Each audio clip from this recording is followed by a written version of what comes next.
Hello and welcome to the Clock and Talk, an Arsenal podcast. I wasn't sure whether that was going to pop up or what happened. So, yes, we are here. You can see our ugly mugs.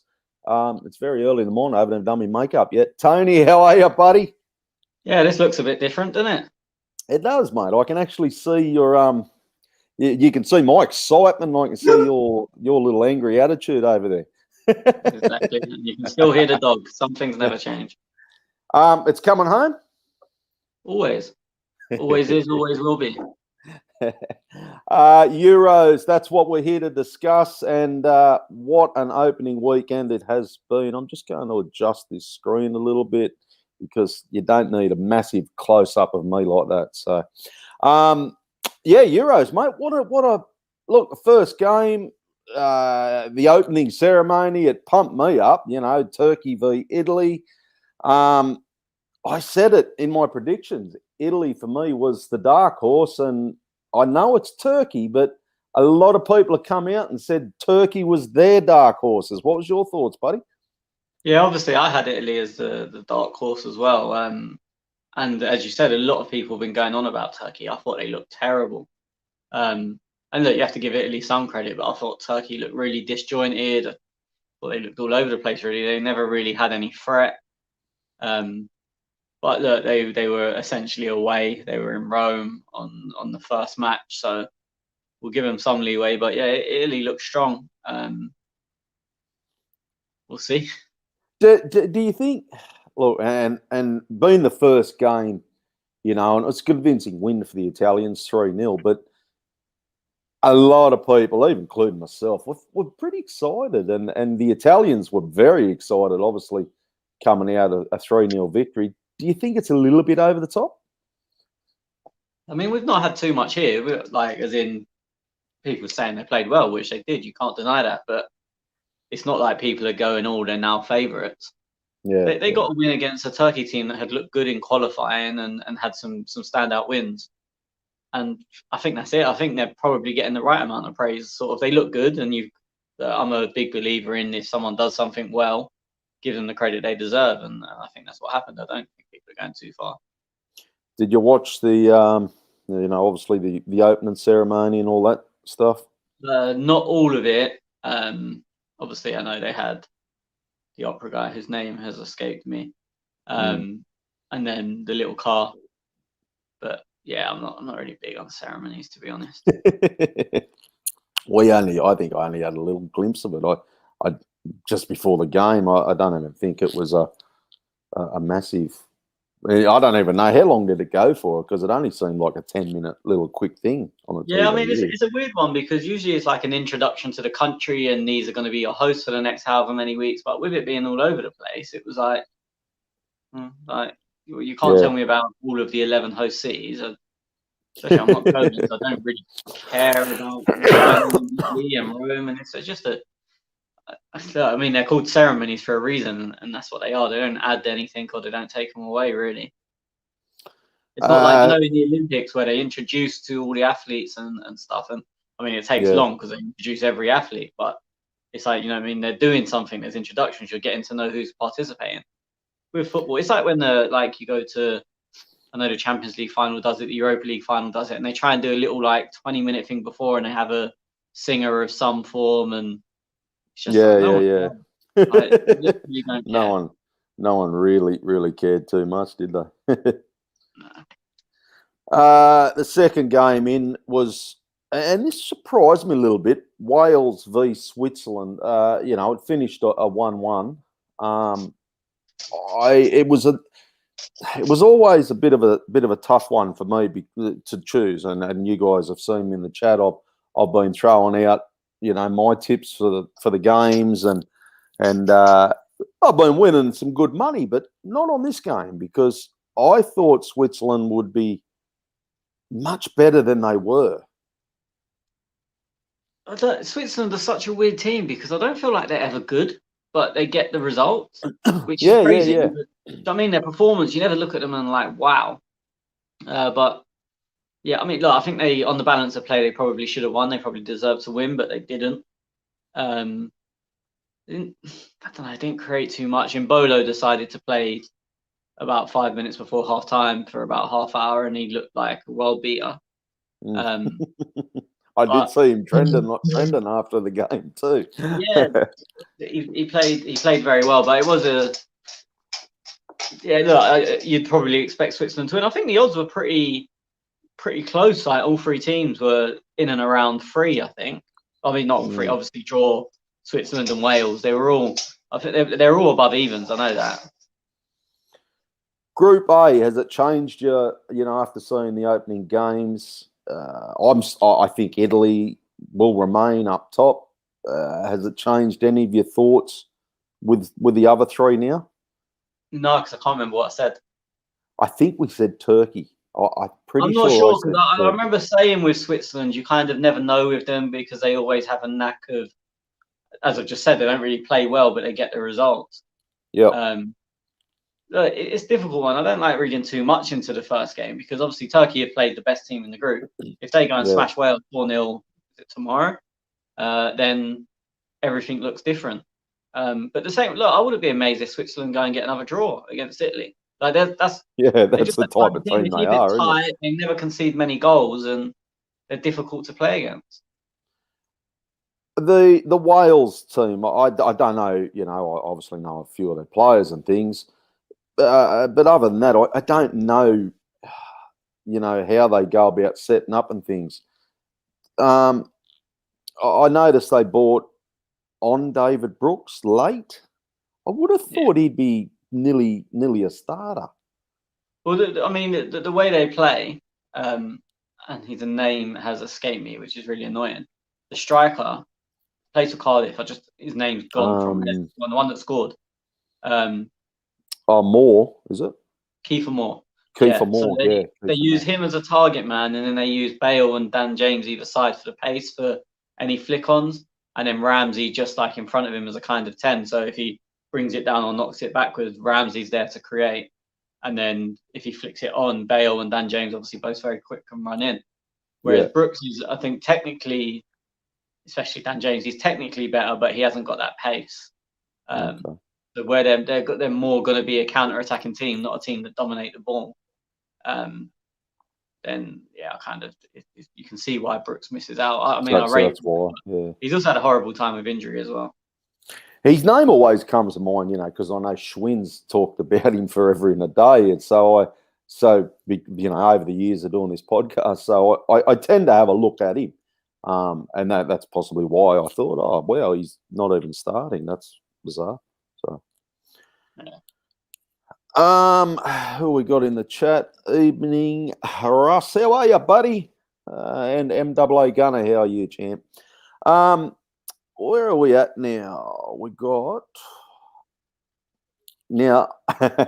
this game. I don't even know if it should have went ahead. Denmark, Finland. I was asleep. I woke up in the morning to obviously bombardment of news with Ericsson and I'm still to this day, I'm not really sure what did happen. You might be able to explain it a bit better. I heard lots of rumours and different things, but there was a few as well, and even a few Tottenham fans who didn't have some nice things to say about him. Like, take away the character of the guy and whatnot. Look, I wish him all the best. Like, that for me is... I was saddened when I read it. My wife doesn't follow football, and I mentioned to her, and she said, I got no idea you're talking about. But it was sad for me to read something like that.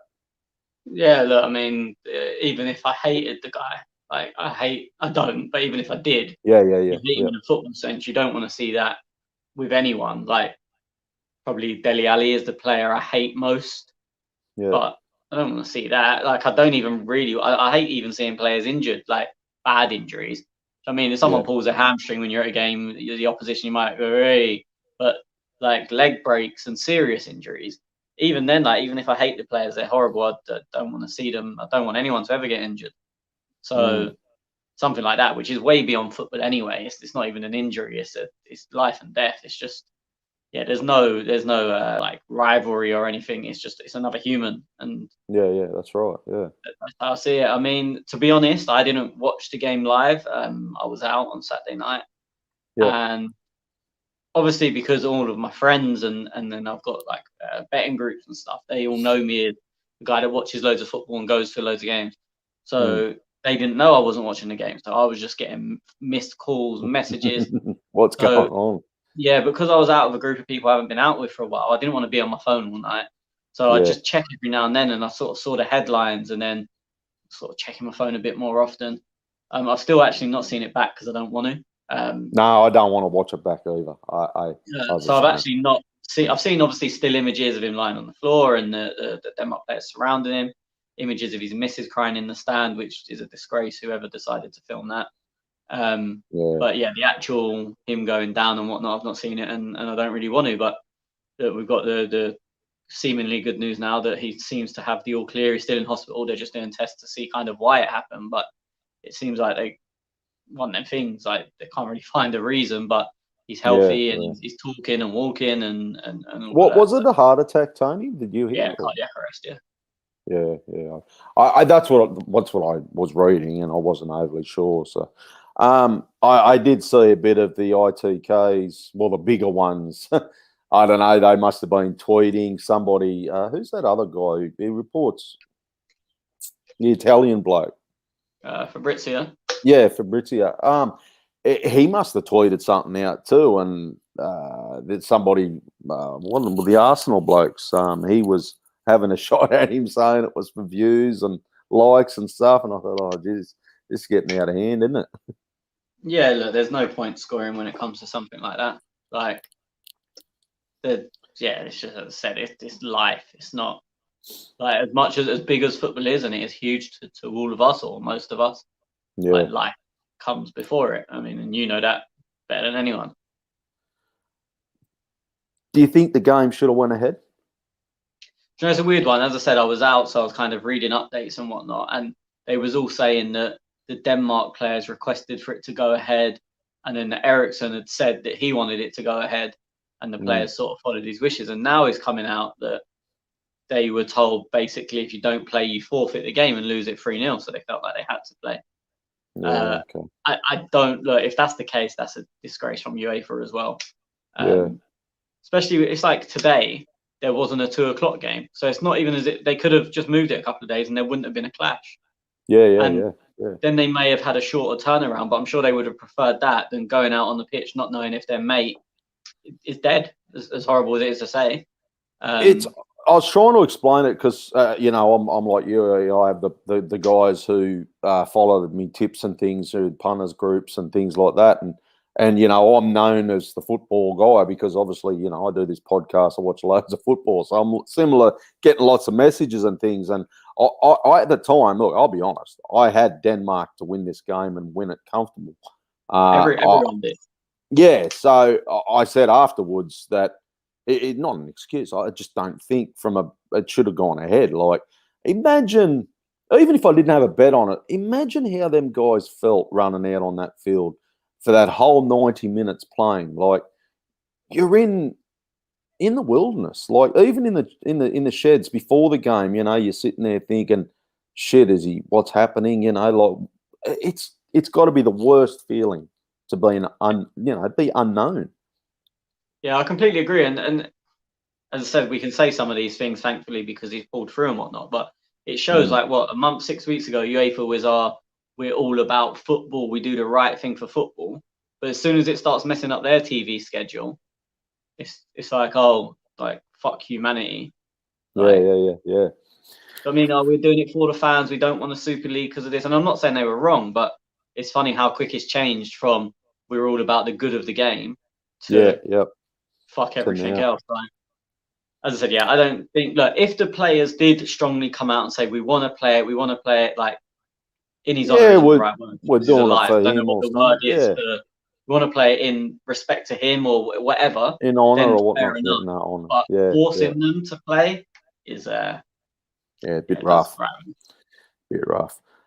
So that, I'll be honest, the Finland, that result meant really nothing to me. I think Denmark, I really feel for him the rest of the tournament, even though they now know that he's okay. They do one or two things, I guess. They either go on and shock us all, and do it for Ericsson, or they, go to water and can't get themselves out of a bit of a rut. Like it's going to be hard. So, and either way wouldn't surprise you. No, not at all. Not at all now. Belgium, Russia, that finished off Group B. Belgium, they look good. Russia. Yeah. I'm going to just leave this to you. I didn't watch it. Okay. Look, Belgium looked really, really good.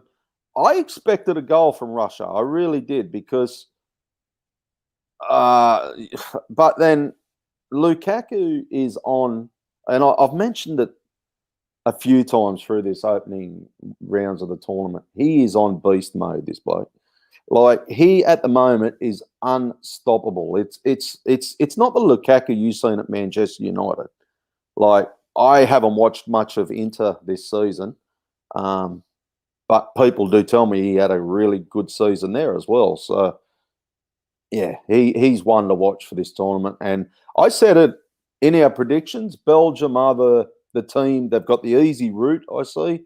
I think Lukaku will be the key. My worry is with Belgium, if they get, I worked it all out the other day, but if Belgium come up against, I think they might, Germany or something. No, I don't know. If they come up against one of them teams, that's what worries me, because they've had an easier path. By the time they get to the semis, they mightn't be ready for that team. That's the only thing that worries me. With Belgium, I know they're a good side, of course they are, and I know they beat us twice in the World Cup. But if we got them, I don't think we can, but if we had to play them in whatever round, that's a winnable game for us. Absolutely. De Bruyne, you don't know if he's going to be properly fit, as in ready mentally. Hazard basically isn't fit. They've taken him on the hope that they can squeeze 20 minutes of brilliance out of him here and there. Their defence is very aging. It's not the quickest you can get at them. So, look, I'm not saying England would definitely beat them, but I would rather play Belgium than a lot of the other sides. Having said that, I think I said that they would be in the final because of their draw. So I actually don't think I think they were better in the World Cup. So, 3 years ago? Because it was a fit Hazard, it was a fit De Bruyne. The defenders are basically the same, but they're 3 years younger. So whatever, I think Alderweireld's 32, 33 now.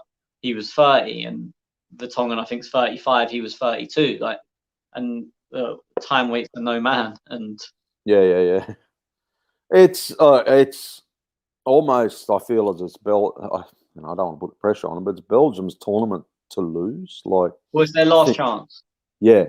Well, maybe. Right. I keep saying that. I've said that about a load of teams, and I remember the World Cup's less than 18 months World away. Cups, that's what I'm. I forget the same thing too. So in a normal cycle, I would say it's their last chance, because Hazard, De Bruyne would be 2 years older and coming towards the sort of back end of their career. Not finished, but they'd be out of their peak, and Lukaku would maybe still be hanging around at the same similar top sort of level. But a lot of their players their defence would be completely gone in 2 years. And it doesn't look like they have much backing it up at the moment. But you never know, like something could come out of nowhere. But I think this is Belgium's last chance, or at least it's this squad's last chance. Just on Lukaku quickly before we move on, everyone knows, heavily reported that Inter in massive financial difficulties. That's why Conte left. Do you think they'll cash in on Lukaku, and where to and how much roughly? He either goes Chelsea or nowhere. Really? Yeah. Wow. I didn't see that. Yeah, I think that's pretty much the only option. You're flirting around the 100 million mark, I think. And does it happen? I don't know, because I think he's the one that would be easiest for Chelsea to get. I think they would rather Haaland. Well, they definitely would rather Haaland, but I don't think that's achievable personally. I don't know who they'd prefer out of him and Kane, but Lukaku's much easier to do. So I think if they do want a striker, Chelsea, they'll probably go for Haaland first, and then Lukaku would be the guy that they got in the bag if they want him. The issue is, if Inter have made their money by then, Yeah. Like, I have no doubt if someone rings up Inter tomorrow and says 100 million for Lukaku, it gets accepted. But if you wait 3 weeks and they've sold Hakimi for 60, which looks like it's going to happen, and a couple of other players for decent money, then it becomes, well, we can't sell too many players, and he says he's happy there. So I think it is doable, but I'm not sure. I don't think he's their first choice. Yeah, okay. Because I had him pinned for. Well, I think Kane will be City, but that's if Kane decides to go as well, or if City decide to start. And then I'm thinking, well, Lukaku is possibly the next best option for City. Haaland. Because you think they'll go him. Well, his dad played for them. I think he's basically a City fan. He's on holiday with Mahrez at the moment. Yeah, okay. Yeah. I'm not saying that means he's going to sign, but... No, I see where you're coming from. Group B, any changes there? Belgium still, for me, favourite to top the group, and I got nothing against with Russia, Denmark, Finland. Well, I think we both said that Denmark would come second, but now, as I said, look, it could go either way. The thing is, you'd probably expect them to lose to Belgium anyway, so then they've got to play Russia, and will 3 points be enough? Probably not for second. Yeah. For first, maybe. I'm also not sure. I was looking. Well, Finland should beat Russia. I don't think so. I think I expected Finland to get no points, to be honest. I did, yeah. At the start, but then so I'm not sure if it goes on head-to-head or goal difference.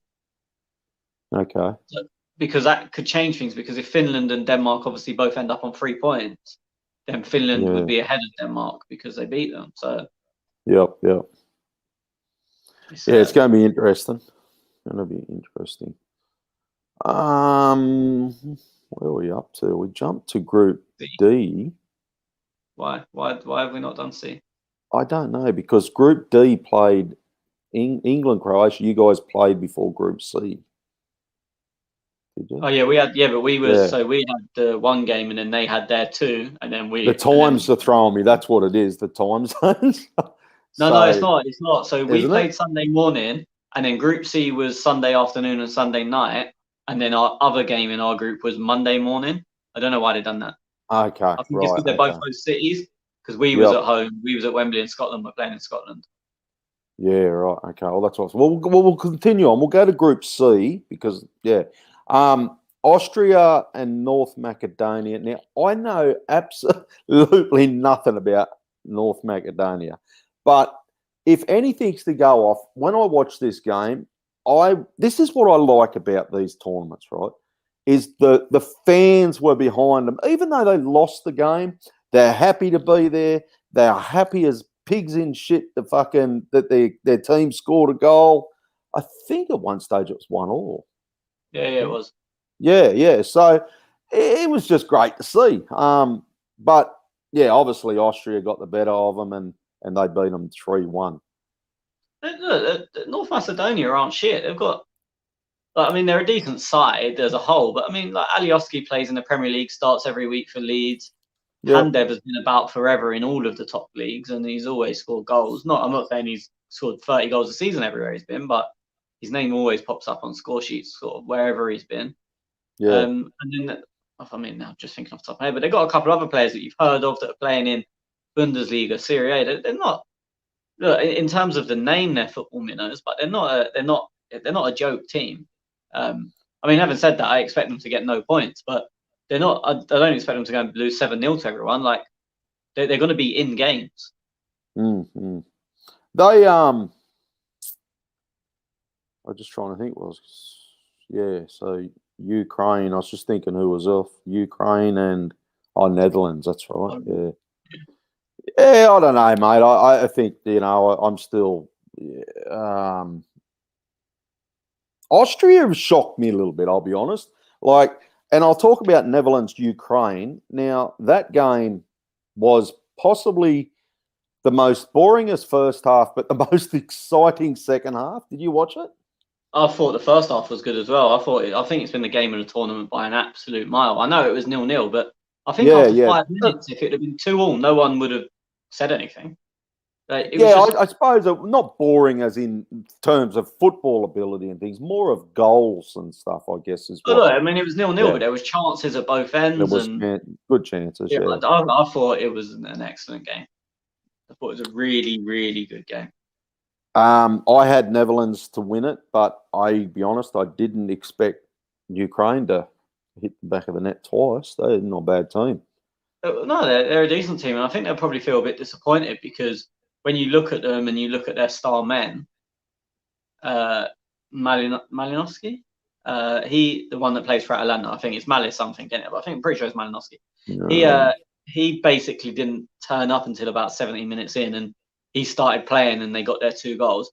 Zinchenko, who's probably another one their star men you'd look to, I thought he had a stinker. I like Zinchenko. I'm not saying he's a bad player, but I thought on the day he was terrible. Arguably at fault for a couple of the goals. Passing was way, just everything. Just everything. I thought he had a bad game. So it's on them. They came from 2-0 down, lost it at the end, so they'll be disappointed about that. But they'll feel hard done by that their best players didn't impose themselves, and they could have done a lot better. They'll beat North Macedonia. Them against Austria is they'll beat them. Yeah, I expect them to beat Austria, but I wouldn't be surprised if they don't. But I think they're a better team than Austria. I wasn't really impressed with Holland either, to be honest. I mean, I was going to talk about them actually because I don't know. Look, I'm going to put my hand up. I haven't seen this bloke, and I had to look him up. Their striker that partnered up with Depay, I've never really seen him. He got a goal. Workhorse. How do you say it? Workhorse. Workhorse. Yeah, I haven't seen him or heard of him. So was he was the 3rd or 4th top scorer in the Bundesliga. I think it was 3rd behind Lewandowski and Haaland. Yeah, okay. Maybe he was 4th, but he was just behind them too. Or not just, but I mean he was the next the next couple. But I think that was only his. I'm not sure if that was only his 2nd goal for Holland. He's played less than like 5 games, so he's barely played for them. I think he's one of them. He's just had a big season and obviously got in the squad on the back of that. Is he one to watch for a transfer this summer? I'm not sure. I don't think so, because he's probably he's not in the top tier of strikers when we're talking Kane, Lukaku, blah blah blah, Haaland.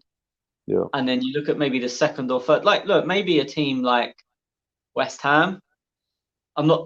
This is not me saying that will happen, but someone like that is looking for a striker. Then where's maybe he play? Wolfsburg, does it? Is it? Yeah. Yeah, that's what it was. Yeah. Okay. Yeah.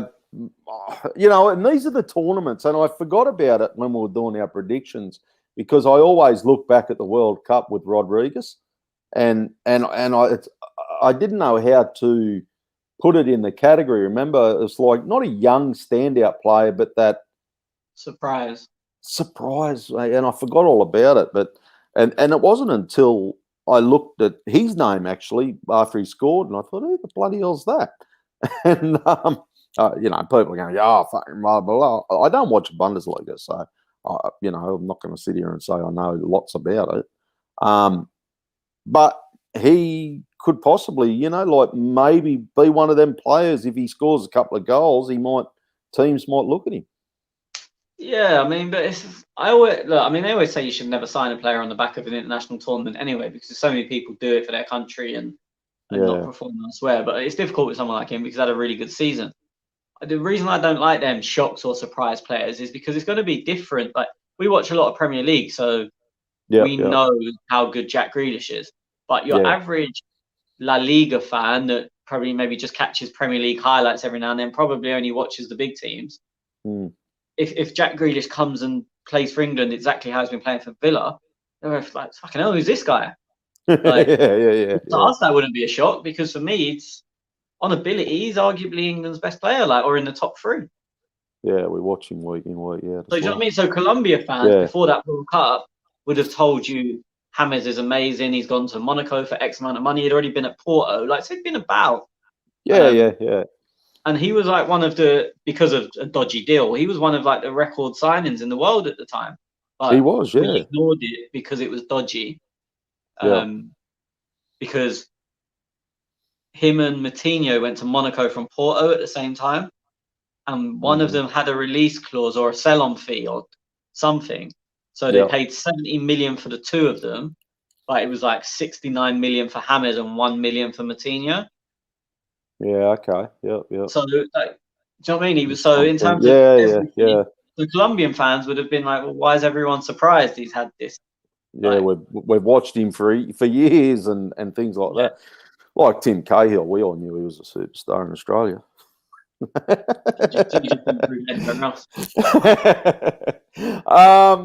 So group where are we? Group C. Now moving to Group D. Coming home. Look, you boys are. How do I know you're going to be like talking this up a bit, right? And I know you're probably going to go, oh, but yeah, it was Croatia. Like, they're a bloody good team. I thought you blew a fair few chances. Like, I thought it was, yeah. I thought it was really easy. I thought Croatia was shit. I don't think they've done anything. No. We should be disappointed that it was only 1-0. Okay. I'm glad you said that. As much as like everyone that listens knows, I'll say it's coming home at every opportunity, but I'm not one of these that go, England are the best team in the world, blah blah blah. So this is not me going, oh, we should be beating them 5-0, but I don't think. I think it should have been more than 1-0. I mean, I don't think they had a shot on target that, by what I count as a shot on target, which is that if I can save it, it's not a shot on target. I'm 5'7" and not a goalkeeper, so if I can save it, it's not a shot on target. And I don't think they had a shot on target. We obviously hit the post with Foden, obviously scored. Kane missed what is for me a sitter. I can't believe since we spoke about more. There was another Sterling chance where it got knocked down from a free kick and he blazed it into the sky. And then like in the first 15, 20, I thought, fucking hell, we look like best team in the world. And then we start off a bit and they controlled the ball but didn't do anything with it. So look, what way do you want to look at it? We beat a Croatia team that were World Cup finalists 3 years ago, but I don't think they're at that level. Look, I think with England, it's going to take one of the big boys to knock us out. But that's what I think is going to happen. Jack, how are you, buddy? Tez, how are you? Tony, hope you're well as well. I thought that was a Spurs hat on you for a second. I got all worried. What, me? Yeah, the Oakland Raiders one. The way it was looking in the light before, it looked like it could be a cockerel. Yeah, it's a team that I don't know what sport they play or what city they play in. I was going to say, you wouldn't even They're in Vegas these days. They're moving into an amazing stadium. Look, we were just talking about the England-Croatia. So you've just popped in to, obviously, I don't know whether you're listening or not and popped in, but what was your thoughts on that game? I thought it was an interesting one, actually. I was out, I just got back, but obviously, so I just thought I'd jump on the pod because I knew it only just started relatively recently, like time-wise. But yeah, the game, look, I think we set up quite weirdly, but I think it was also effective. I thought a few players really struggled in how we played. I didn't think Kane had a good game, for example, and I'm not just saying that because he's Spurs. I tend to try and be as unbiased as I can when it comes to England. I thought Calvin Phillips was fucking ridiculous, and I also when Bellingham came on, he was very energetic and he also had a lot of physical strength, and he was also very direct, something which I thought we also lacked a little bit earlier on, but obviously that was only in short bursts. And yeah, I just thought it was a very interesting game. I mean, don't get me wrong, I was watching it in a beer garden with some 50-inch TVs which were glaring like fuck in the sun, but look, I thought he played well on the whole, but it was just I do think though that if we play like that, we're going to struggle against the Czech Republic based on how intensely they pressed and played against when they beat Scotland. It'll be a dead rubber. Hopefully. Yeah, I think you're right, Tony. I think it'll be a dead rubber by the time it gets there. I think. Well, and the thing is, it could suit us because then you're going to see more attacking play, like the likes of Grealish are going to play. Maybe Sancho, and they're more suited to playing against the way Czech played. So it's one of them that could fall into our hands. And also, at that point, look, if we win on Friday and Czech win whenever they're playing, Thursday or Friday, then that game becomes to see who wins the group. And it might be worth coming second. I'm almost it might do you a favour, actually, because Yeah. I just Sam, morning chaps. We're going to get onto this game now, Sam. He said, I think I jinxed Scotland last week. That Scottish team, like, I took them to win or draw this match, having a bet. I was shocked to see they lost that game 2-0. Now, I don't want to take any away from the Czech Republic because they were good and well-deserved win. I just didn't expect this, boys. I thought Scotland was shocking in front of goal. They were shocking. Absolutely shocking. The amount of tap-ins that either went over the bar or glaring wide was a joke. To be honest, I thought they were shocking in all departments, barring Andy Robertson. Obviously, KT was out. Barring Andy Robertson, I don't think any of their players done themselves any favours. But I mean, I saw today McTominay in that game ran more than any other single players ran in the tournament, and you kind of think, why? Like, do you know what I mean? What did you do with that? You surely cover Leicester. I thought the manager got it all wrong as well. How he's not starting Che Adams is a joke. Billy Gilmore probably should have played. They play a back five to accommodate so they can play both Robertson and Tierney. As soon as KT was out, they have to go back to a back four because now you're just making yourself worse. So he should have gone back to a back four, bring in probably Billy Gilmore, at least another centre midfielder, gone with Che Adams so they've got some pace because they played, is it Dykes, the tall guy? But he was like, you're not going to beat Czech Republic with height. Like, and especially if you've not got pace and goals around him, which they didn't. I mean, they bring in Stuart Armstrong, who I really like. I think he's a good player, but he's not going to run off a flick on from a striker. And especially you've got that Armstrong Adams link from Southampton. For me, it would have been a no-brainer. I just think the manager got it all wrong. But it is hard. We don't know how late KT pulled out. I think it was the day before. So he would have had to change plans pretty quickly. Well, he should have had to change plans pretty quickly, and it seems like he didn't. It seems like he just kind of went like for like. KT was going to play left centre-back, so he just dropped in another left centre-back and went, oh, that'll do. But for me, he should have changed it. I feel I just want to... I was just going to say that if they're going to cause us any problem, obviously when we play them on Friday, I think it would be if they start that Forrest on the right wing because I thought he played very well when he came on. I mean, he was direct. He was great on the ball. His footwork was incredible. And yeah, I also think Tierney, and I'm not saying this because I love him, but I think Tierney could cause us a lot of problems as well. The way he defends as a left centre back, I think he could really cause some issues on England's right hand side, and it'll be interesting to see what that battle's like as well. Well, I think he'll stay at home because it will allow Robertson to absolutely bomb on. Because that was the other problem. Robertson was bombing on like he had KT behind him because that's how they practiced to play, but he didn't. Like he had. Their defense was slow and not really mobile. That's what I mean, though, because then I think that when we try and counter-attack, I think KT is going to be a big problem for us. In all the ways that he's pocketed all the players that he's going to be facing throughout the season in the Premier League, and he's been excellent nigh on every game he's played this season for us. I can see how you boys are going to be a little bit worried. You're talking about Scotland, and you're thinking your group, and you're thinking England might struggle against Scotland. Boys, I'm just going to make a quick comment. Patrick Schick for the Czech Republic. He got the 2 goals. Now, I've always known there's a footballer there, right? He come into Roma, and he was just an immature footballer. He went on to, I think, Leipzig, and then now he's still over there in the Bundesliga. Did he play last season? Oh, yeah. And I watched a couple of his games, and like I thought to myself, yeah, he's not doing much, but at what point does he mature and things like that? And boys, I think he's in for a big tournament. I think he's going to mature through this tournament. We're going to see a player in him next season. I think he just scored a fluke goal, and I think he's being slightly overhyped. I think he's going to have 2 more games in the tournament probably, and that's about it. I think they'll beat Croatia. Really? To be honest, 3 point, yeah, because Croatia, they'll not part of the bus, but they'll defend deep, and Croatia can't attack.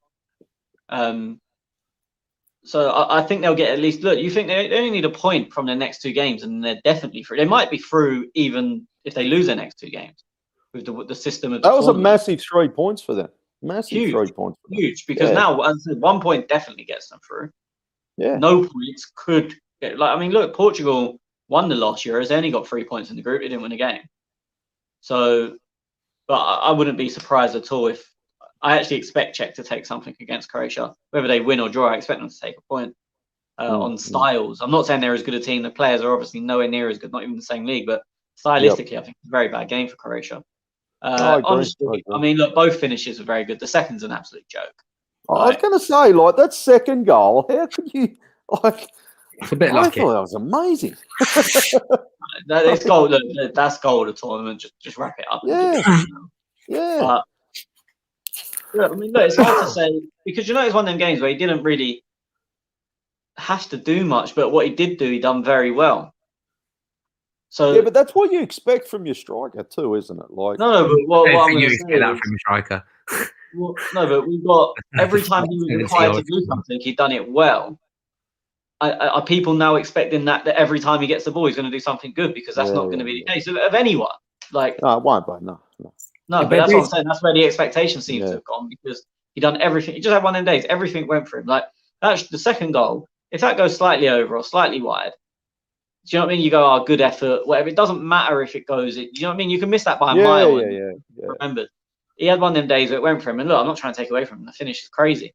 But when everything's going for you, don't expect that to happen every time. No, I agree with that. I don't agree with Jack Fluke. Fucking hell.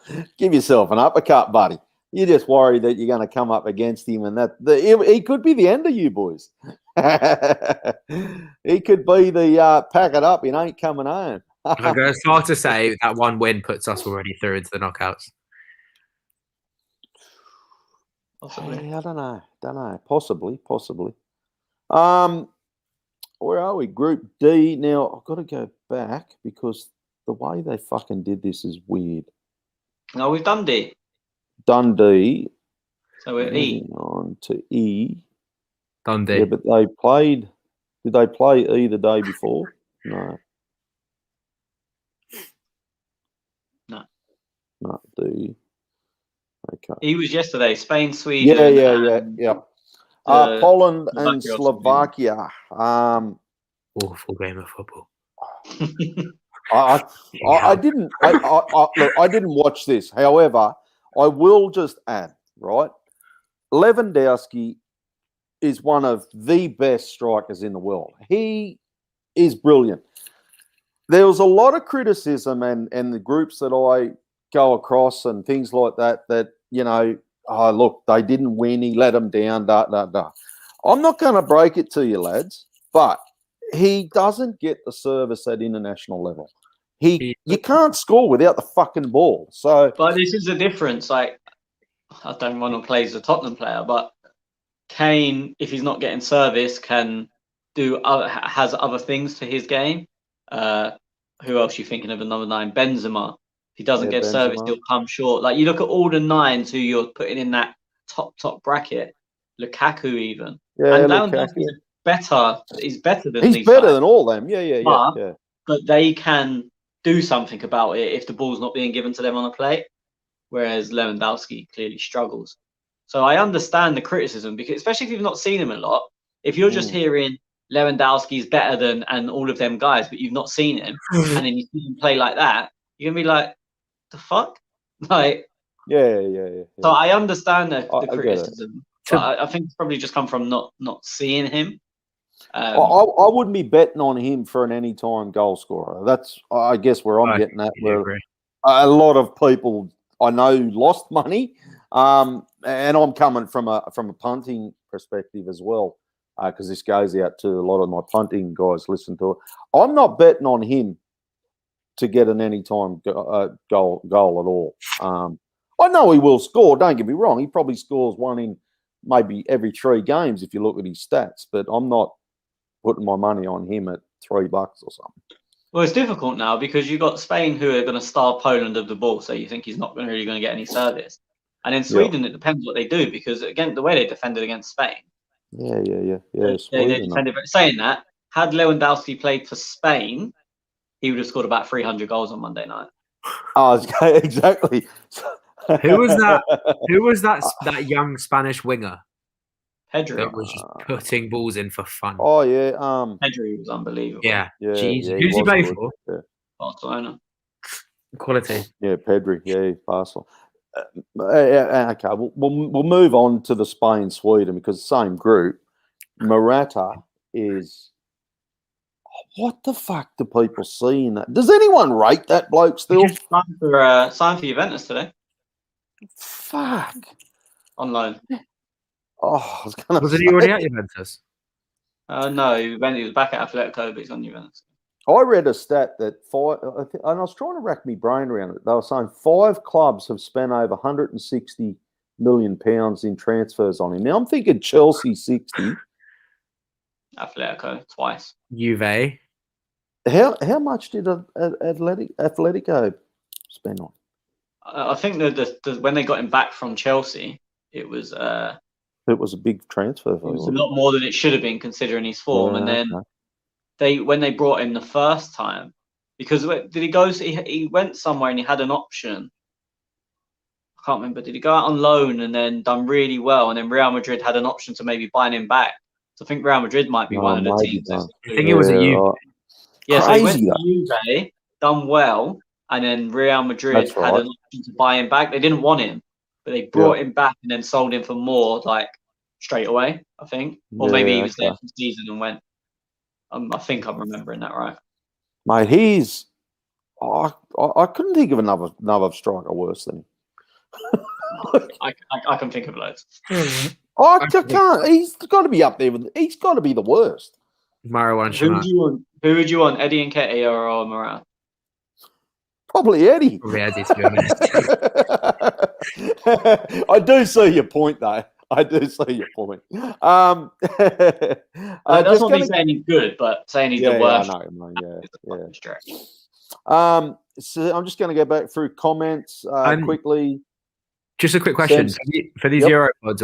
At the end of them, are we allowed to discuss? Like, do we discuss Arsenal stuff that's relevant as well? Or is that yeah, we do like transfers and stuff after. Yeah, we'll have a look. Yeah. Tomorrow morning's the fixture list. Sam Phillips was fantastic. I'd love to see him at Arsenal. You know, I've never really been a big fan. I think Leeds fans overrate him, but he was exceptional. When someone plays, like, I wouldn't have started him. I've said that a million times. I'd have started Bellingham, but now can't drop Phillips. AA Gunner, has there ever been any successful players bought based on international tournaments other than Ozil Rodriguez? Gilberto Silva. What about Torres Fernandez? Who? What? Fernando Torres. So yeah, Fernando Torres. Didn't he go to Chelsea on the back?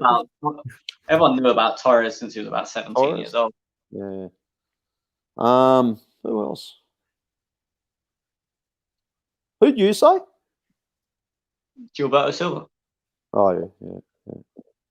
I mean, it's probably others. That was just. There'd be others out there. Was Freddie Ljungberg off the back of a tournament or just in a single fixture? I can't remember. Ospina probably was. Ospina. Yeah.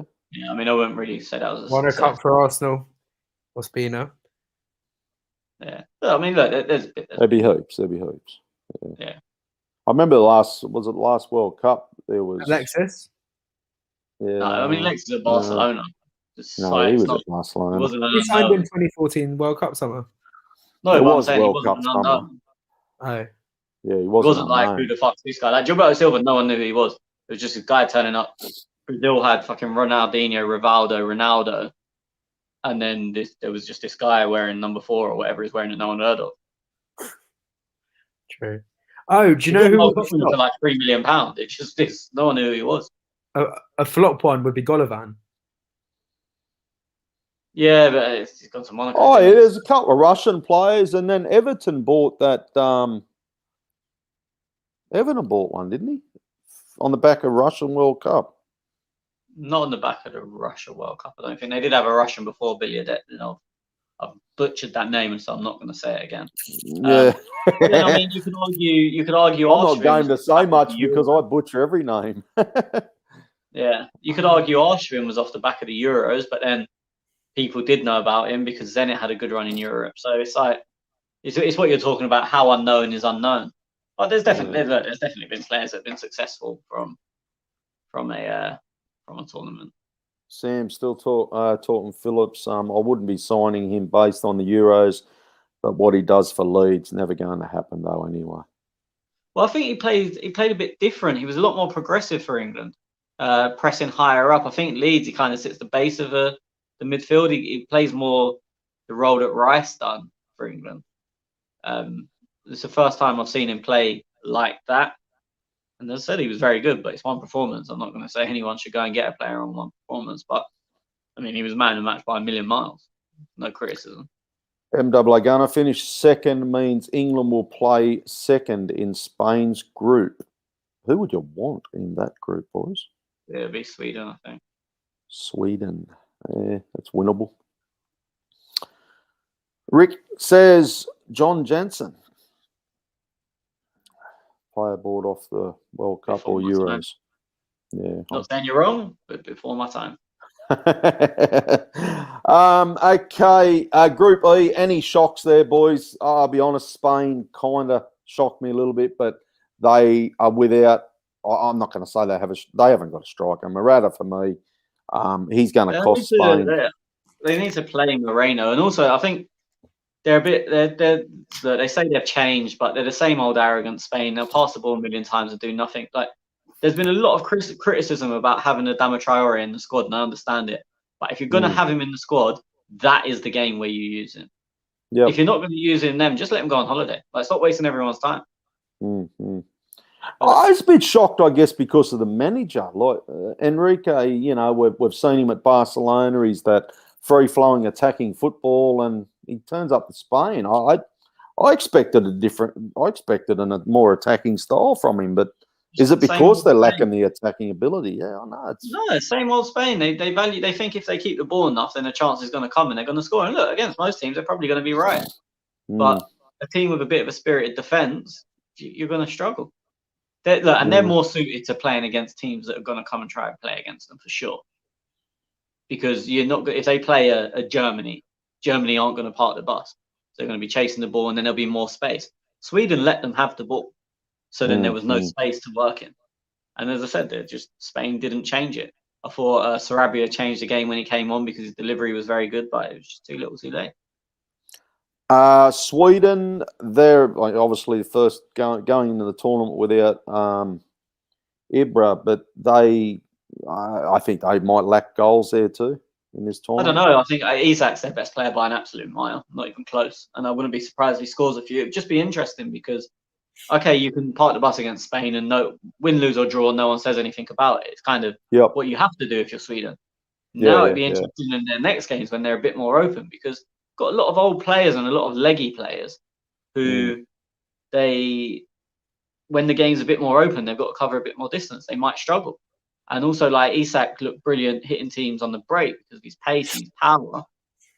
But if the pitch is more open, there might not be as much space in behind like there was against Spain. So it'll be interesting to see how they go about their next two games. Spain still top the group for you?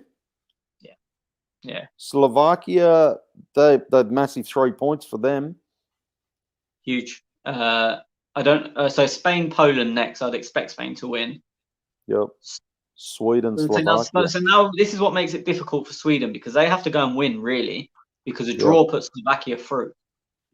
So Sweden now have to come out and play and could get caught. It's made the group interesting. That first set of results has made the group really interesting. Sweden basically have to win. Because if they draw, then Slovakia are through on 4 points. Spain will be probably on 4 points. And Sweden, Poland coming down to the last day. And Sweden would expect if they win, Spain beats Slovakia and they go through anyway. But it's Sweden can't lose that. I just better talk about it only quickly. Poland, Szczesny with the own goal. There was lots of memes running around on that. I don't know if you boys seen it. Yeah, I think it's a bit harsh. I thought they really are. I've never been the biggest Szczesny fan anyway, but the ball hits a post and it's on the back and goes in. Yeah. It happens. I thought so. So I didn't see the game, but it wasn't until I woke up in the morning and that's all I seen was highlights and stuff on my phone with it. Yeah.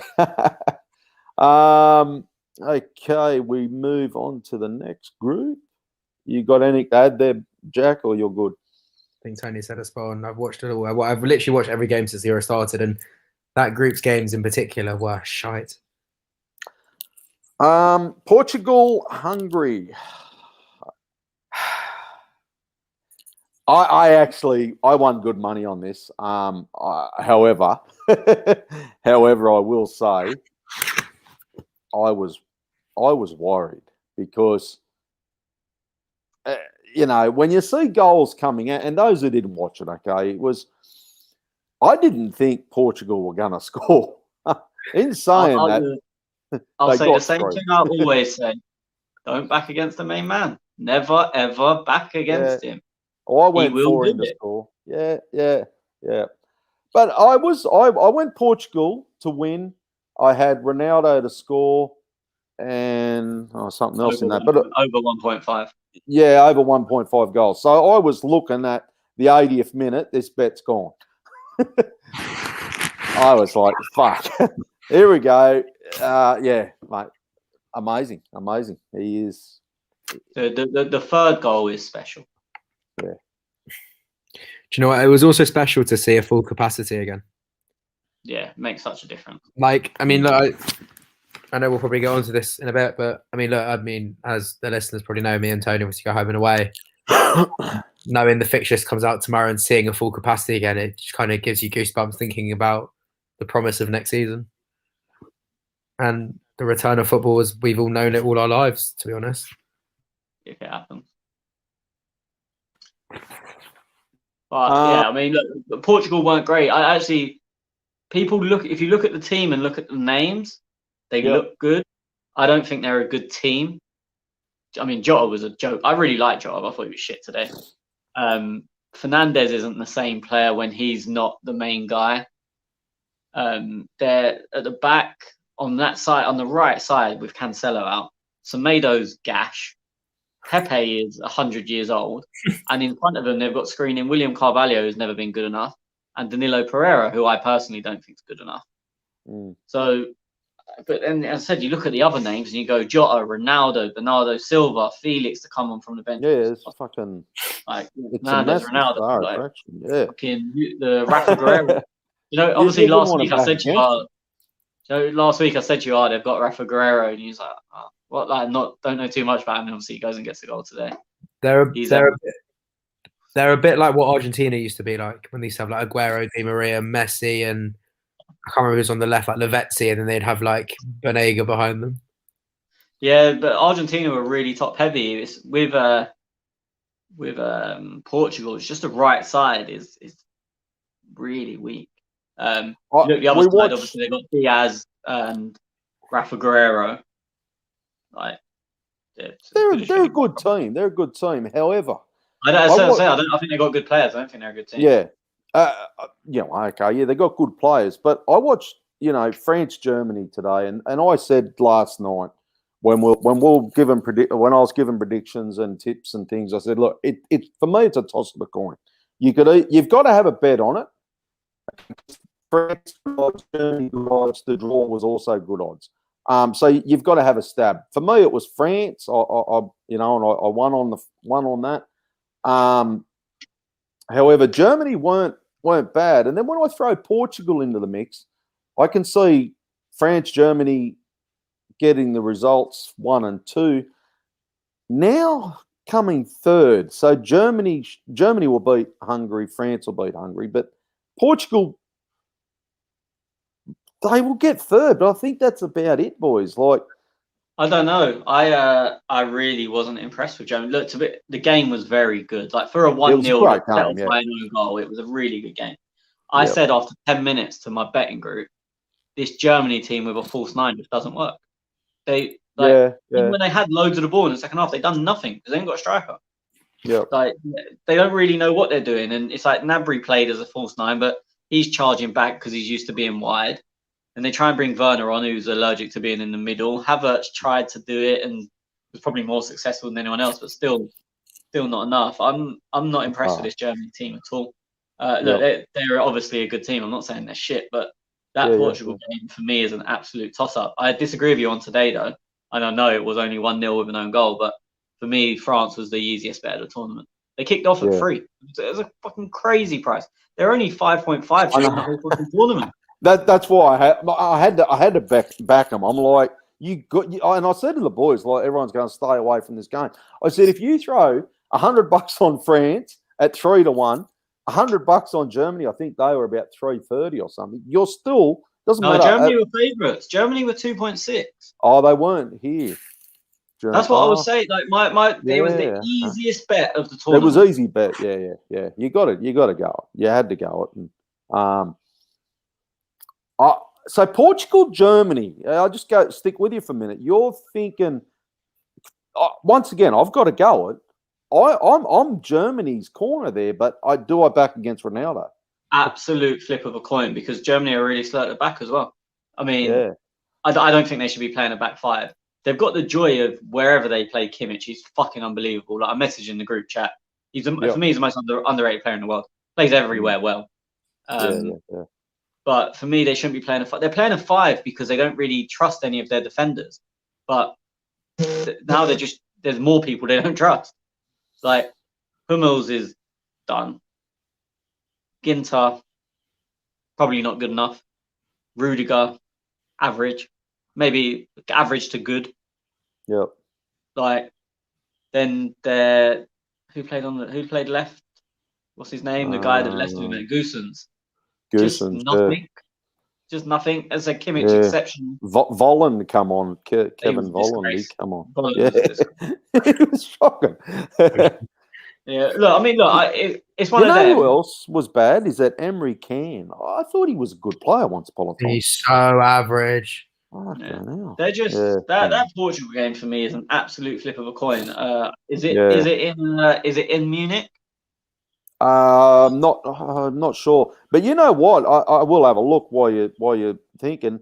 Is by you saying a toss of the coin now has me thinking because you're a man who will not back against Ronaldo. Usually. No, but I would do nothing. Like, but for me, Germany are not favourites to win that game. Yeah. Like they will be favourites on the odds. They're probably up already. It's played in at Munich. Yeah, they will be favourites. I think that game's a real 50-50. It is. It's massive. Where are we on this group now, Jack? I think that was the last game, no? Yeah, but Hungary, they're definitely gone for you. Portugal, France, Germany, they're the 3. I don't actually know. I think Germany are a bit shit. I think they're vulnerable, and I think they got these great players, but if they're going to continue to play with a false nine like they did today, they're probably not going to score many goals. And I think they've got no striker in the squad. They've got to change it. They can play I think they struggle to because they don't play Werner. Huh? Play Werner. When I meant striker, I meant a guy who scores goals. Werner scores goals for Germany, though. He needs 300 chances, and he can only play against teams that defend high up. No one's going to do that. Ruben Diaz has played against him 300 times. He ain't going to step up. And Hungary ain't stepping up against anyone ever. Like, they're just... As I said, they could still go through second. It wouldn't surprise me. France win the group, but we all knew that anyway. And then that game's a complete toss-up. But you got to think Germany are now coming for it from 3 points behind. So... I just looking at that Germany team, and look, obviously, I more so on what they've got in capability on the bench. We've also got to remember in the last tournament with Werner up front, he didn't get a point. No, that's true. That is true. With South Korea, who was it? Mexico. Oh no, they did get a point. Toni Kroos scored a free kick against someone from a ridiculous angle. So they lost to Mexico. Then they drew 1-1 with, I think it was Ukraine, but I might be wrong, from a Kroos free kick from over there somewhere. And then they lost to South Korea. Yeah. And that was with Werner playing. So, I mean, I wouldn't say it works. We got Leroy Sané. You couldn't put him there. He's not the Sané the Premier League fans will remember anyway. I was going to say, is he that same bloke? Because I haven't heard his name been mentioned for a while. No, it's not. Very interesting, boys. That group. It's Hungary. They got to be gone. Against them, they're definitely gone. They performed better than I expected, but Right. no one gave them the chance anyway. And they're going to defend deep right. and make it difficult. What you saw today is what's going to happen. They're actually a bit more attacking than I expected today. They obviously had that disallowed goal, which was right. But they're going to defend deep and make it very hard for teams. And I wouldn't be surprised if they nicked the 0-0 against someone. I don't expect it, but I wouldn't be like, oh, fuck me, if they got 0-0 against someone. Yeah, no. Okay, opening week. That's obviously the game's done there, boys. Just quickly. Yeah. How fast is Mbappe? It's my actually God, I'm glad you brought Mbappe up, actually, because so good. you know what? I was sitting there this morning watching this game, Tony, and I'm sitting there thinking to myself, okay, like I've grown up in this era of and everyone watching football now, Messi, Ronaldo, and we have looked at these two players, and I said to my younger kids, watch them now because you're privileged to watch the best of the best. And I don't know, there'll be another best of the best come. And I'm sitting there this morning, I'm thinking, Ronaldo, Messi, they've dominated for years and years and years. I'm now watching Mbappe. Like the next generation, watch this kid because he is better. He is up there with Ronaldo and Messi for me. I think he's already better than Ronaldo in current form, like right now. But look, he won't reach the heights. He might win more Ballon d'Ors potentially because there's less competition, but he won't reach the heights them two have done. He's not the same complete player that the other two are, but he'll be a much better goal scorer potentially than they both were. Do you know what? What does him a favour? He's a lot more exciting. So exciting to watch. Yeah. That run, that honestly, that run when he got put in and the Germany defender, I think it was Hummels, put that last minute challenge in the box from behind, was like probably one of the greatest like sprints I've ever seen in football from how he got where he came from, and also one of the best challenges I've ever seen as well. Like to go from behind in the box and get the ball off Mbappe in itself is a miracle work for a defender. I honestly believe that Hummel thought he was going to get sent off because he fouled him. Because as Mbappe was running off the ball or on the way to the ball, Hummels fouled him, but Mbappe stayed up. And I think he thought, I'm probably going anyway, so I better try and make this last distance. Had he let him go rather than the little foul, Mbappe would have been 20 yards ahead of him.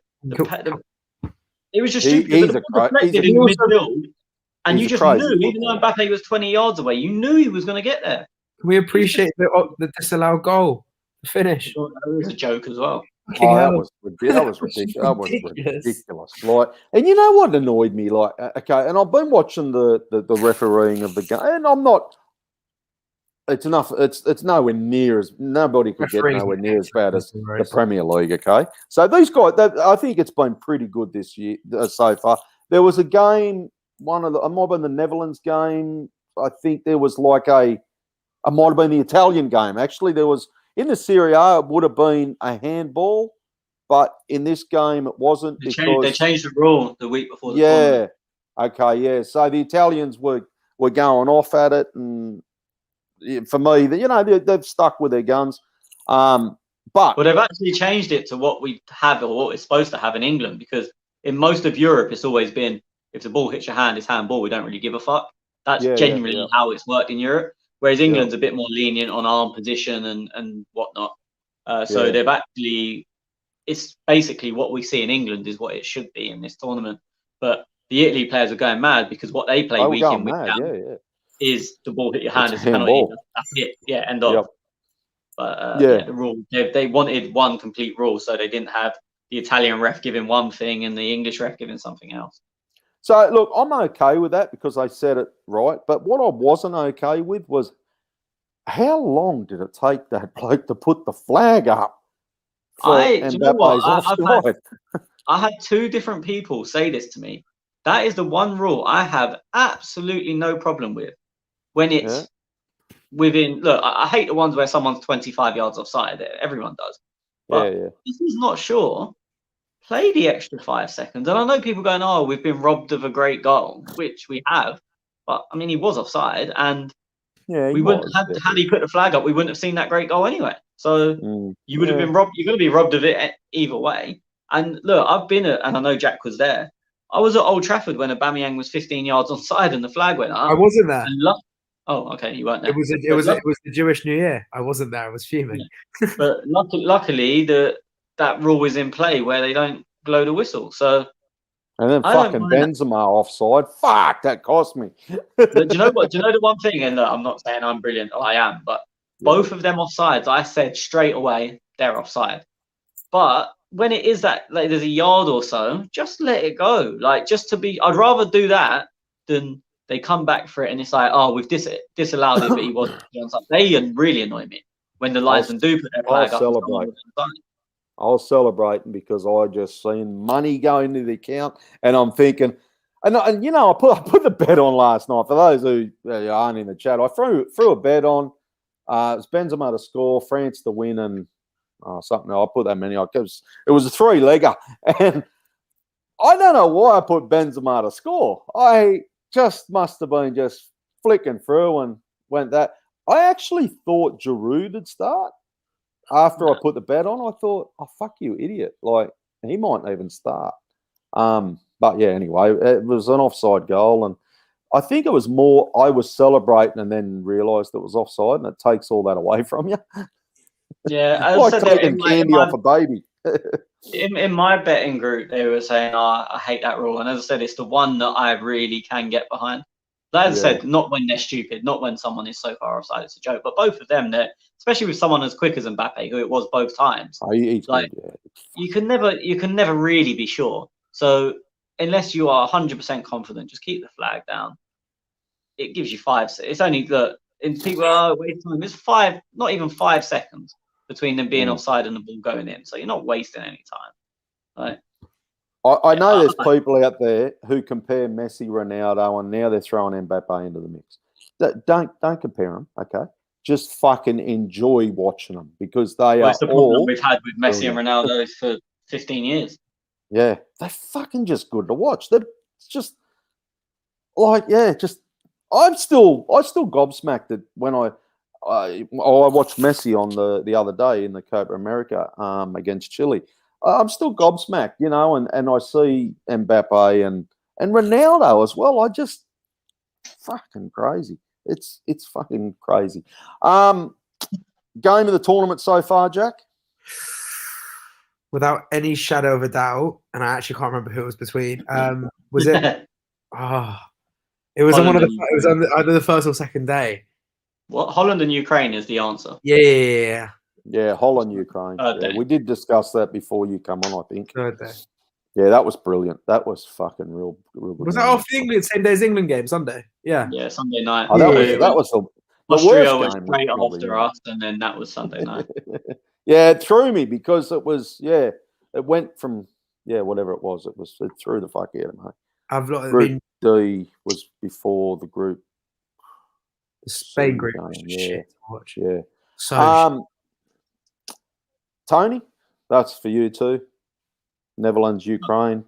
Yeah, I said that when we covered that game. Me, worst game you've seen so far, boys? Oh. Yes. I need to check with I've watched them all. I need to check. I'm gonna say Spain for me. I just thought it was. I don't know. I know where you're coming from, and I get it, but I don't mind them. Will they? Won't they? Do you know what I mean? Yeah, will they grab their goal? And then Sweden had the best chance of the game that Berg missed an open goal. So it's like, can Sweden possibly catch them on the counter sort of thing? I'm not saying it was a good game, but I'm not edging my seat, but I'm like, will they get a winner? Do you know what I mean? Will they, won't they? I think of games that were just boring. I've seen some good 0-0 draws. But don't get me wrong, I'm not nothing to do with no goals. It was just, as you said, if Lewandowski was playing for Spain, you'd see 3 or 4. It was just, I felt embarrassed for Morata. I felt that it's hard to watch. Like, it was really fucking hard to watch. I'm not sure. I might even agree with that as a worst game, but I don't think it was a bad game. Like, do you know? Because I watched, say, like Poland, Slovakia. It was 2-1, and there was a red Yeah, card. I didn't see that game. So yeah, I But so caught it's on highlights. paper, it's more interesting, but the So quality boring. was just not good. Yeah. Okay. Yep. So it's what you look for. Like, at least Spain, they were like, as we've come away thinking, Pedri was brilliant. X done this. Isak was really good. Like, with that game, I just come away thinking, Yeah. like. So yeah, it's hard to say. I get where you're coming from with Spain, though. Jack, you've got a bolt, I believe. So I got another 5 or so minutes okay. Your worst game? without any shadow of a doubt. The Spain game Yep. was dreary. Yeah, look, I didn't see Poland, Slovakia, like I said. So Poland, it's Slovakia hard. sucked. It's hard when you have, you're catching an extended highlights or something like that. Well, And it was the just 2 the o'clock quality. games The are hard. quality was worse, but stuff happened. So Spain, nothing happened, but there was good quality. Do you know what it was like? Yeah. It was like watching Arsenal, in that period under Arteta when we were losing games 1-0, but we had a good spell in like the 60th minute when we were getting balls in the box, but nothing else. We were just getting the ball wide every single time. And it was just felt like that. It was boring. It reminded me of like Emery season-esque. Just Tony goal so far? it was obvious. Yeah. Not even a question. Everyone's got the same answer. What's your answer? I'm just going to go for the second because we all know what the first is. The second best was Ronaldo's. Yeah, Patrick Schick. Ronaldo's up there. I thought Sterling was better than Shakes. You only say it because of fucking Taking England. the piss. Netherlands, that young bloke that I was talking about before. What is his name? What was that? Oh, no, it wasn't exciting. I just, you know, when you watch so many games, it's like you got to you stretch back on what you watched, and I'm trying to fit a bit of Copa America in as well. Games as well. So I haven't kept up on it. I watched Argentina, Chile. I think that was now 1-1. Yeah. Yeah, Messi got one. Did you watch the No, Brazil I game? didn't see that game. Didn't see that game. Yeah. Thoughts there? Is that you boys weren't watching much of that, or? I've seen it give Messi's free kick. That's it. Okay. Yep. My knowledge is it was a very good free kick. I watched the Brazil game like half asleep in bed at like 11 o'clock on BBC. So Brazil, whoever they played, all of their players got COVID. So Venezuela. So in terms of betting odds, I don't know if you noticed, they started the game at 1.05. Really? Yeah, because all their players got COVID. Yeah. Wow. No, I haven't been betting on it because I wasn't sure, Tony, with the COVID. I know we were discussing it last week, and I was a bit up and down with the team lineups in the opening games. So yeah, I wasn't overly sure. Okay, boys, that's about it for all the international stuff. You's happy there?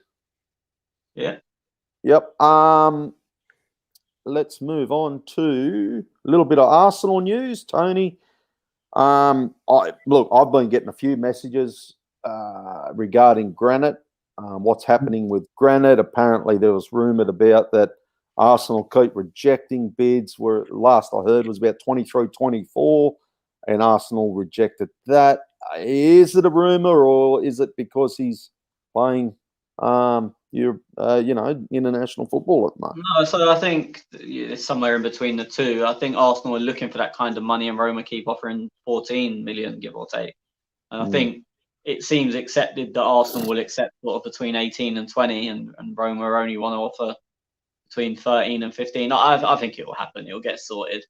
There's no rush. Roma probably don't want to pay the extra wages anyway.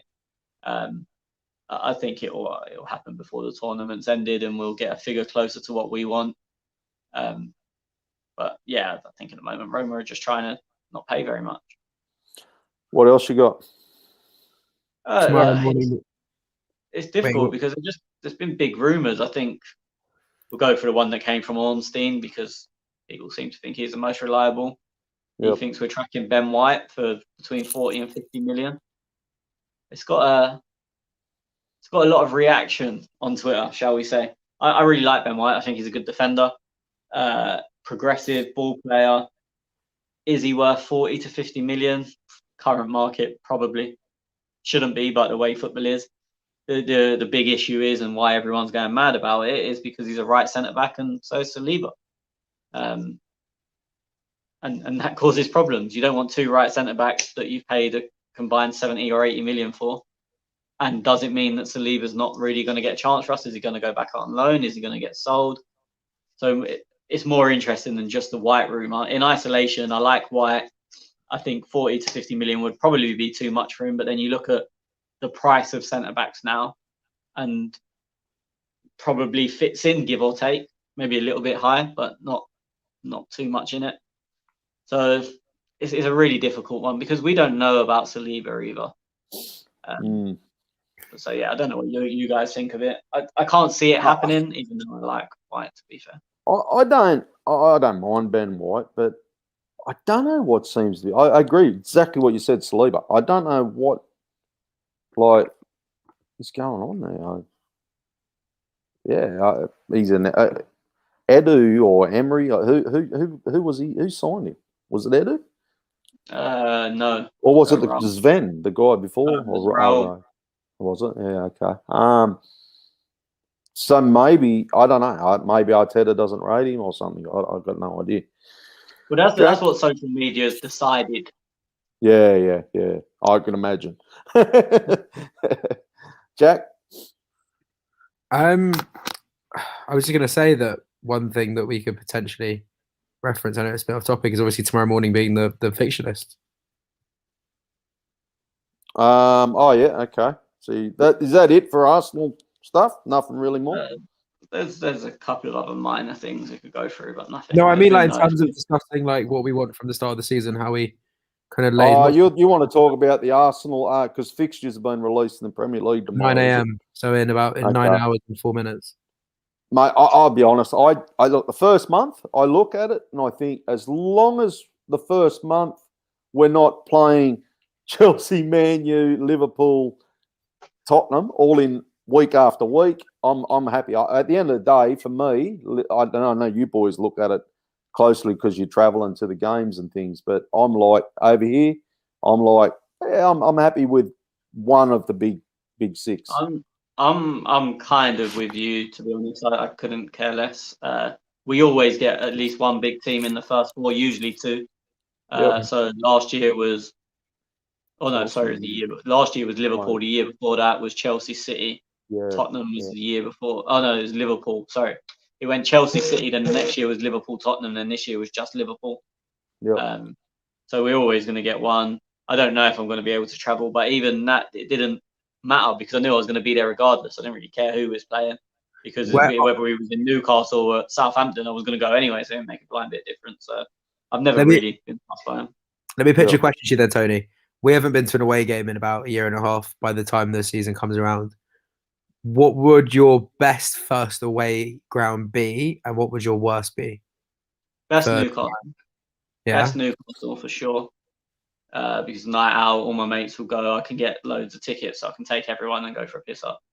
Well, no, I wouldn't want it first, just in case we can't go. But if we're assuming we can go, I'd pick Newcastle first, which is what we had. Assuming we can go. Yeah, which is what we had the start of the COVID year. We had Newcastle away first game. It was brilliant. Worst, Watford maybe, just because it's around the corner from my house. I'm not going to over Turf Moor. No, but I'll probably go out in Manchester. Like the local ones, because locals are not away. Like I don't know, probably it's pretty close to you as well. Watford's my nearest Premier League ground. Like I'm about 10 minutes. I mean, where I am right now, because I go between two houses, I'm about 10 minutes of Vicarage Road, 15 max. Yeah, I was who come up? I literally drove past Vicarage Road today. Norwich, Watford, the Mighty Bees, Norwich, Watford. Yeah. So I hope we batter. Any of them excited to go to? Like, obviously Brentford. Because I've not been to Brentford. It's a new ground. No one's been to it. Okay, that's cool. But yeah, I mean Norwich is a shit away there as well. But one of my mates I go with is from there, so it's not too bad. But yeah, probably Watford would be the worst, just because it's a great away day and it's one of the harder ones to get tickets to, as Jack will know all too well. But like, I want an away day. I don't want the ground that's closest to my house. That's not an away day. It's just Arsenal playing at not the Emirates. Do you know what? Look, boys, I'm in Australia with sunny, South beautiful Coast. weather. So I want to ask you: is it what people say about Stoke? A cold shithole. night at Stoke? Is it really that bad? Well, their ground is it's cold there anyway, but their ground's on a hill, so obviously it's Over always colder up higher. over a And motorway. and they've got the corners aren't filled in, so you get the wind, and once it's in okay, the I'm with ground, you. it won't go. So it's funny. I always said it. So one of my mates that I go to every game with now, I'd been to Stoke the year before, and I nearly died. That's an exaggeration, but I was very cold. And I said we were sitting separately. We had separate tickets that day, and I said to him in the pub before, I've been moaning about it for ages, and he was like, "Oh, it doesn't feel that cold." And I said, "Trust me." And then he came up to my seat at half time. He's like, "No, it's not that bad. I don't know what you're on about. It's a shit game as well. We're 0-0." And then he got really ill, like just from being so cold. It's just, as I said, the wind gets in and just can't go out, and it's really windy because you're on a hill. Well, Yeah, okay, it's a horrible no, fair enough. And they hate it so much. Yeah, no, I hear people talk about it, and like I said, I got no idea. It's a beautiful sunny fucking day. Lads, here, just quickly, I'm gonna drop off just because I need to get some sleep because I gotta wake up early for work. I will soon, and everyone else, thanks for listening to my rambles today. No, good. Now I'll just give you a bit of sunshine since you poor cunts probably It's fucking. boiling here. Is it? Yeah, Fucking look, I've been spraying myself with this bottle of water because I'm Oh, what is it? 24 degrees? Oh no, it's not that one. Oh, but it's like This is midnight. me rugged up. This is me rugged up, and it's like what 9 a.m. in the morning. It's probably 24, and I'm fucking cold. No, it's like midnight, and I've obviously not got a fan on because you'd be able to hear it. So I just keep spraying myself with water occasionally. Oh, Jesus. Okay, boys. I did say we were going to do some.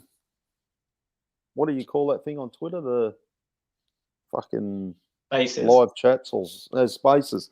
Yeah, I haven't done many because it's very bad timing. So I will try and jump on. I know a few of Toby. He wanted to have a chat. So if you are Great listening, Twitter handle. Amazing Twitter handle. what is it?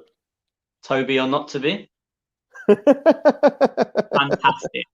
But fail that if I don't get on this week, we will be back here next week. So it's probably a good day to do it. I don't know. I've not looked at the fixtures. No, as in what's clashing. Obviously, I know England, Scotland's Friday night. It's coming home again. You'll beat them. You'll beat them. Well, it's a derby though, isn't it? Like we should, of course, we should. That's not going to play it down, but they hate us so much, so much. Like what's the relationship between Aussies and Kiwis like? We love to beat them and everything, but yeah, but if they're so, if England were playing Scotland, playing anyone else at anything, yeah, Scotland want us to lose. Like, or if an English man is playing, yeah, but I get that. There's a lot of history. No, I understand it, but I'm saying when you've got that much rivalry and hatred, it makes the game a lot more difficult. We've got more rivalry with you guys because we just always love to batter the Poms. Yeah, but you think you have, but you're just irrelevant to us. You don't care about them games, do you? Nah. Like in the cricket and stuff like that. Like not football related because we're not even on your level in terms of football. No, but look, so here's the difference. Like Australians like to beat England, but if England are playing India at cricket, you don't really care. Like you might want England to win for one reason or another, or you might want India to win for one reason or another. Yeah, England, Scotland, the majority of Scottish people, and I know someone's going to come on now and say I'm wrong, but the majority, they don't care what it is. If there's an English person involved, they want them to lose. So like Andy Murray before Wimbledon a few years ago. Oh yeah. He tried to claim. He said to him, like, who do you want to win the World Cup or Euros, whatever it was? And his answer was whoever's playing England. Is that what he said? Yeah. Didn't but that's normal. And the English people weren't like, oh, fucking prick. That was just like, that's what I expect you to say. Didn't you try and claim him? Oh, no. When he won Wimbledon, he was British. He did claim him. We do that with the Kiwis. We try and claim everything. No. When you win anything, you're British. When you lose, you're a Scottish prick. There's two options. That's It's it. just the way it goes. Yeah. Oh, fucking classic. So we will be back. It'll be after, I think, Croatia-Scotland game next Wednesday for me at 5 a.m. I don't know. As I said, I'm not sure because so we're at the same time then. We'll be because the last games. So England, Czech Republic will be at the same time as that. It will be. Yeah. England. No, I'm not Czech, doing after so that. we'll be I'll be in no fit state to do a podcast after that. Why? Oh, you're going out on the piss, are you? I assume so. I'm not watching England Yeah. at home. It's the only time this country's got any fucking atmosphere. I'm not sitting in my room on my own. Okay. No, we'll probably do it Thursday then. Wednesday night your time, Thursday morning my time. Yeah, like literally on the weekend, I was hanging out my arse on Sunday when England were playing, but I still had to go to a pub because. Actually, that'd be good because Thursday it'll be the end of the thing before we go into the next stage, and it'll be after Portugal, France. Okay. So and we'll have an idea on who's into the next stage by then. So it makes sense. Yeah, that makes sense. Do it on Thursday morning, Wednesday night. Yeah. Okay, it's not coming home. That's what I label this podcast. Thank you for listening. Thank you for downloading. You can follow me at Gooner Tez. You can follow Tony at The Clock End Talk. Cheers, buddy. Cheers. I just quickly, MAA Gunner did say Tez was talking about the Everton buying. Yeah, that's right. That dude. Who? Minna. I can't see. My phone's so far away. Is it? Yeah, after the Russian World Cup, Mina. Oh, Yerry Mina. Yeah. That's Yeah, what but he's I not been thought. shit. Hey? He's not been shit.